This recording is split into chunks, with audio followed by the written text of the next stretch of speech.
so'rab turmag'ay, Allohni o'zidan boshqa bilmag'ay, Allohni o'zidan boshqa bilmag'ay.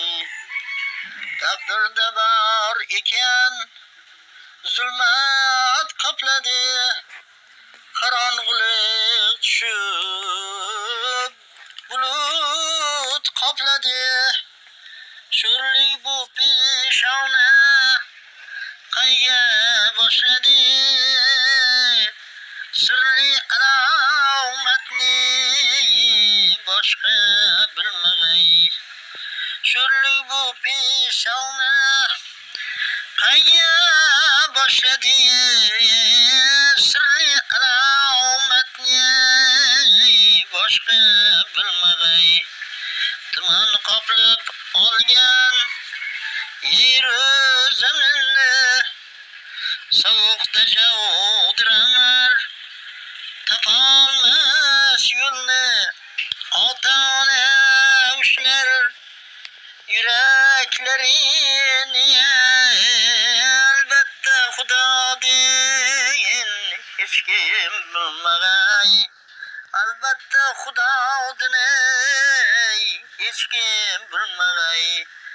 Bo'ron bo'ldi tog'da qayborch bilmas, taqdir chiqar yo'rga hayron bo'lmas.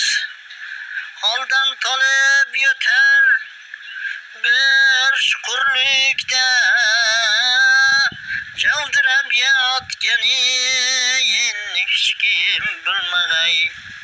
Qishloq ahli bilan oqtirib tinmay, torik tuman bo'lib yuragin sezmas.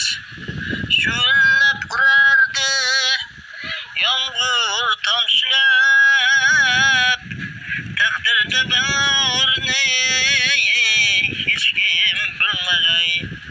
Oqshom shamol zulmat ochilib ketdi, ikki aka uka sovuqda qotdi.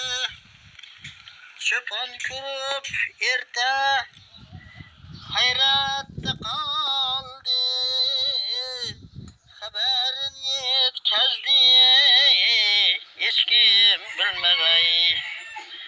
Jonin uzilganin hech kim bilmag'ay.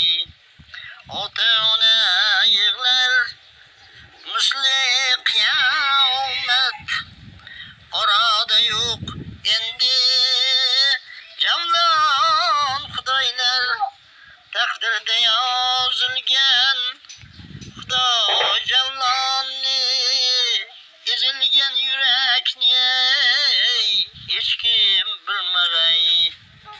Taqdirga yozilgan Xudo javlonni, ezilgan yurakni hech kim bilmag'ay.